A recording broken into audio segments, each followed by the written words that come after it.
The final question, which concerns housing, it's coming from a reader. What is your attitude to turning existing recreational spaces into housing subdivisions, such as the Huia Street Reserve and Summerhay Street developments? Thanks, Matthew.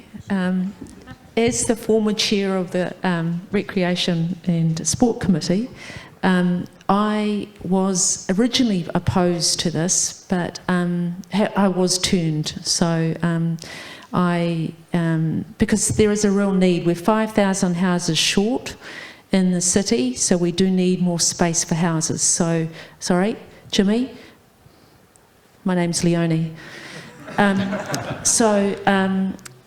We are short of houses, we need houses. So I think when we know there's space in the city that we can turn from recreational space that's not needed, then we should do it. So it is a real hard one. I think that we shouldn't turn all parks across the city into housing.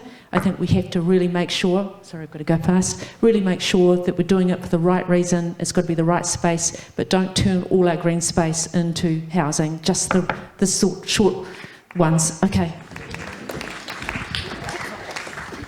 Housing's my passion. It's why I got involved in politics, and perhaps it's my view as a young person, but when I see the average housing price in Palmerston North above 650,000, it's not affordable. So we need to build more houses, but infilling green space in the existing city is not necessarily the best way to do it. I support council projects like Tamakuku Terrace in Kelvin Grove, developing council land into a new community, or the rezoning of land between Palmerston North and Longburn. I'd like to see our abandoned commercial buildings in our CBD transitioned into apartment living in partnership with private developers. There are a number of solutions towards dealing with our shortage of housing. On the topic of Huia Street Reserve, I'd like to see the plans put in front of council. If there is a plan to keep it as a reserve, what are we going to do with it? Because it has been sitting abandoned for years. How can we make that a usable space? But if there's a plan for housing that supersedes that, that needs to be given its consideration as well. So I'd like to pull all the levers council has available to us to deal with the housing challenge, not just infill reserves. Yes, I am always open to consider housing on existing reserves, and I'm open-minded about any decision that comes to me at council. I think everything needs to be weighed up on its merit. I think it's really important that we have protected green spaces, but they don't have to be the same as the current protected green spaces. As long as we retain green spaces, I don't think that we should write off using some of our green spaces for housing. Housing is absolutely necessary. And as long as we've got some big spaces, and some of those spaces, we can consider using some of them for housing as long as we've got protected green spaces in those areas. Lorna Johnson. My answer to this is a bit of a halfway house, really. Because when I stood for council in 2013, when I wasn't elected, one of the reasons that caused me to stand was because council was proposing to sell off a whole lot of reserves, which I did not support. So, in principle, I come from a position of not supporting selling off reserves, and in fact, I was the only councillor that voted against the Huia Street development. However, having said that, I'm prepared to listen to what the community wants. And in terms of the Summerhay Reserve, for example, that used to be a bowling club, we did get a lot of submissions saying that that will be better used for housing. And so I did support that being used for housing. So I think what I'll probably say is, on balance, I'm against using our reserves for housing, but I'm open-minded if the community does want to use a particular reserve for housing to approve that one. Thanks. Rachel Bowen. Thank you. I don't want to repeat what's been said, so what I will say is that we are incredibly blessed with green spaces in Palmerston North. Per capita, we have one of the highest rates of recreational green space in our city. And some of that is really well used, they're precious spaces, and some of it isn't. And Huia Street and Summerhays were examples of spaces that maybe could be put to better use, so I've supported the reuse of that for housing. The other thing I'll add is that council has a target of having everybody within 500 metres of green space. So as our city develops, we continue to buy more land to put into green space. It's not a case of losing green space in the city. We're actually actively working to increase the green space in our city, and that's a direction I support. If you'd asked me 20 years ago if I'd vote to get rid of green space, I'd say no. But unfortunately, if a bit of land is lying there dormant for 15 years and growing weeds and doing nothing else and becoming an eyesore, and an opportunity to put a group of social houses on there and house some homeless people, you bet you I'd do that. If you asked me to sell the Esplanade, no way. If you asked me to sell a bit of our valuable green space, no way. If you asked me if we'd build houses on a bit of rubbish land that no one wants, every time. My name? Zulfiqar Butt. Look, as long as a space is being used genuinely as a recreational facility or green space, I'm totally against using that space for housing. But as Councillor Findlay said, if a place has been abandoned for many, many years and people are not using it for any recreational facilities, then I'm in favor of creating home facilities for the homeless people. Thank you. Thank you very much.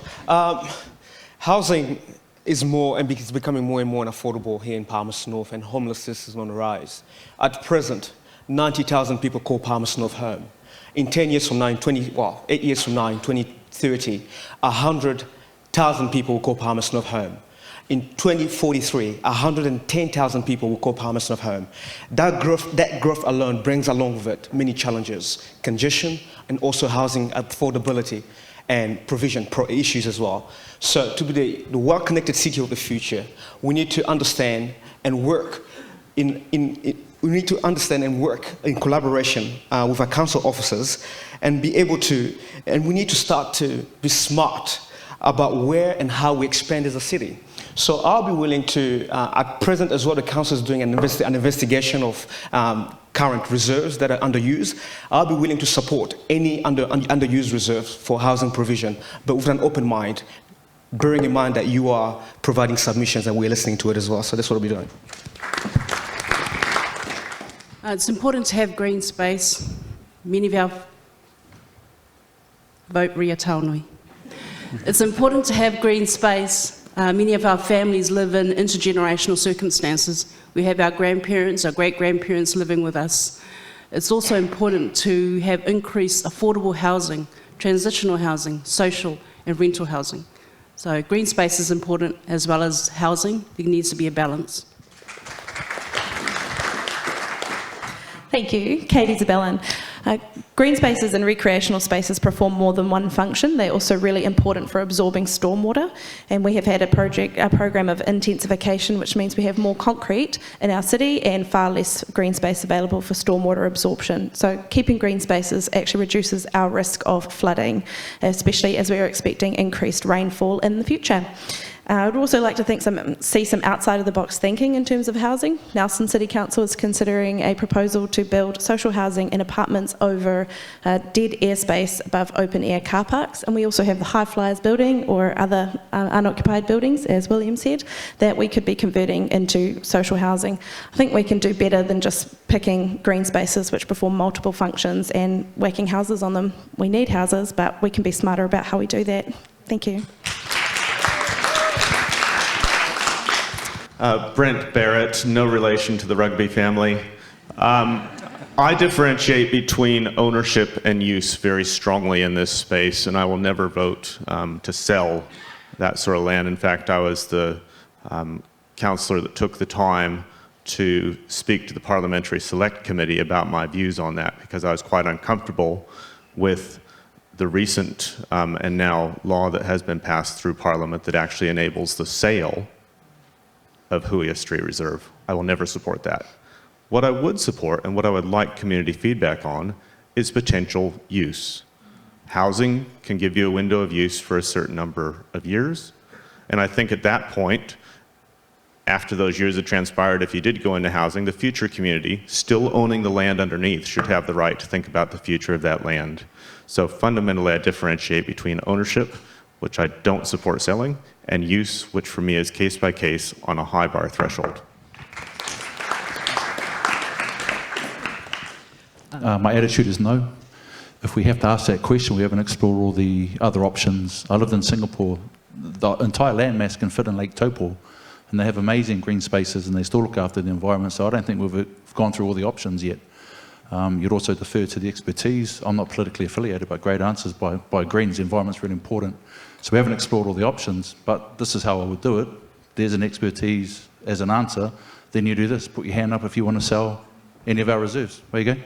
Who wants to sell the reserves for housing? Put your hands up. That's you, the audience. I'm talking to you guys. Put your hands up if you want to sell reserves for housing. People have spoken. That's a no.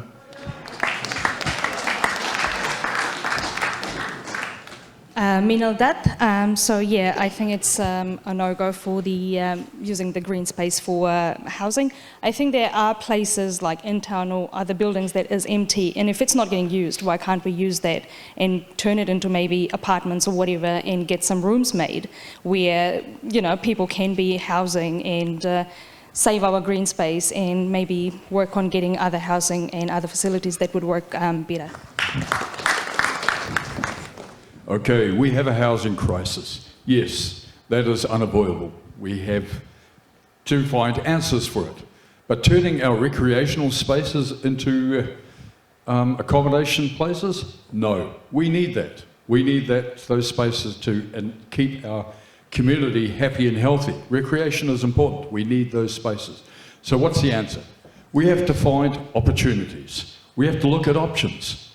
We need to create options that will appeal to some people. Why not others? I can think of a few. I'm an apartment boy. I've got no problems with living in apartments. Going upwards, that's not a problem for those who want to do it. Finding space for it. There's plenty of places around that can be repurposed, that are sitting unused. We can convert those. What about encouraging farmers with a lot of land to earn a bit of extra money by putting a high-rise there, or some form of living accommodation? Those are just two. Oops, I'm out of space, out of time. Okay, I'll just finish up by saying there are always options. We need to look at them all. Evening, Mike Clement, vote for council. I don't care who you vote for, just please vote. Do I believe in turning green spaces into houses? No, we need them. Do I believe council has something they can do? Yes. We can make an impact on house prices by lowering compliance costs. How much does it cost to build a house in Palmerston North? Anyone? A lot. How much of that is due to council fees? Getting a council officer out there to check your compliance, check your plans. It's expensive. We can lower those costs. What else can we do? Well, geez, the answers are out there. There's builders in the audience, I'm sure, who've built houses, who know what to do. Give us the answers. We aren't the brains trust up here. My background's operations and logistics, making things happen. If I want to build something, I talk to a builder or a construction company. So give us the answers. How do we make them cheaper? Thank you for the question. Vaughan Dennison is my name. Sport and recreation is very important to me, and I believe active lifestyles is very valuable for us. So there's my baseline. But housing is a crisis issue of this time, and each of those two sites that are mentioned there, Summerhays and Rhia Street, have been engaged with the community on their views, and there was support for the Summerhays. It's actually a land locked, it doesn't have sight lines from the street frontage into it, only a narrow driveway into the former bowling club. And for any other park or playground, it's just not ideal for having civic eyes on the space and for safety. And so therefore that one actually is quite well suited for housing. Rhia Street is also being proposed for housing in 3 different scale of density, and I'm supportive of that to be advanced, but again we'll have engagement with our community on that identified space. Thank you. Good evening. Bruno Petrenas is my name. Recreational space is very important for the health of a community. But one thing I would also sort of say, we need to be very careful of urban sprawl. I could reiterate what everybody has said today and would agree with them. So, thank you. Tania Lamb.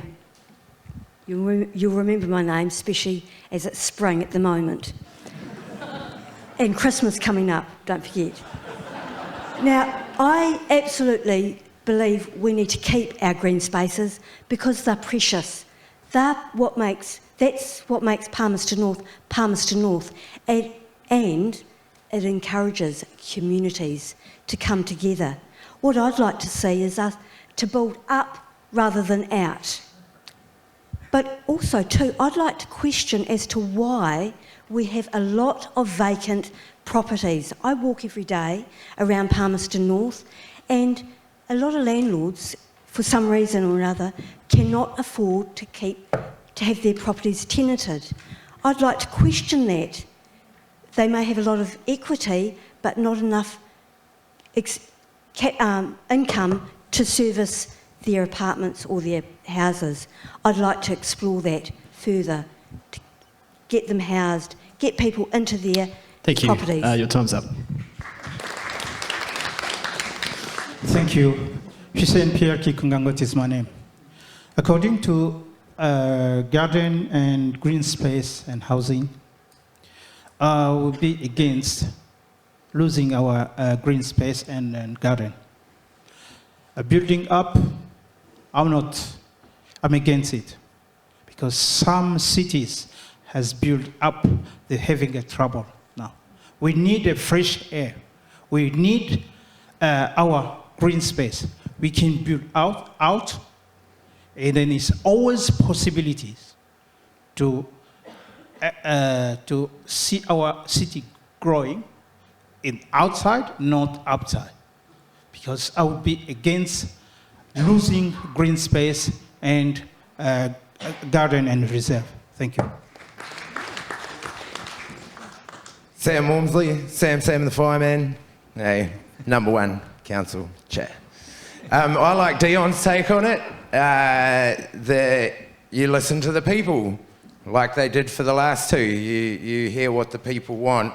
I don't like the idea of going up. We're not Hong Kong. We've got a lot of space in our country, but I'm going back to that tiny homes community. I travel to Ashurst and Tangamoana Beach quite a lot, and there's a lot of green space out there.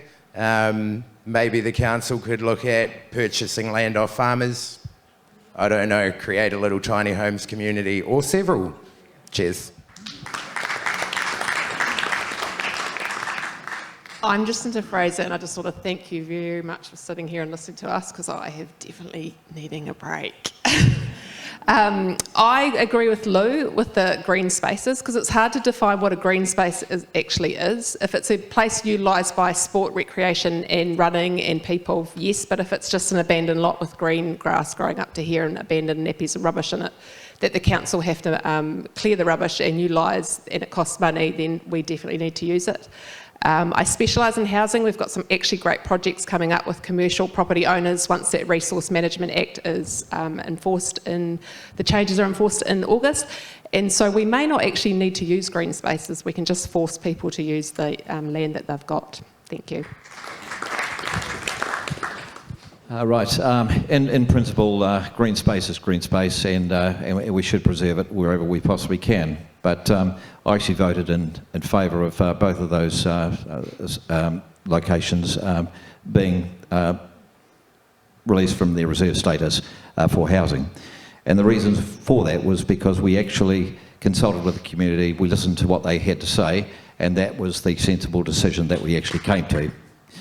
But then, of course, we have to think about what's actually happening in Rotorua at the moment. And the only way to alleviate the stress with homeless people or people who don't have a proper roof over their head is to actually increase housing supply. So when the circumstances are right, we can use underutilised pieces of green space. but green space is still very important. Thank you. Last again, I do wonder if that was because of my answer for the first question. Once it's gone, you can't get it back. So the green space, yeah, we do need to look after it, but also it needs to make sense. The mechanic, again, in me, to have a green space right in the corner of a park, it's pretty green there. All of those assets, I don't think anyone in this community would ever let see go, but when the space makes sense, you need to be wise and use that space wisely. So, I think that's it. Thanks.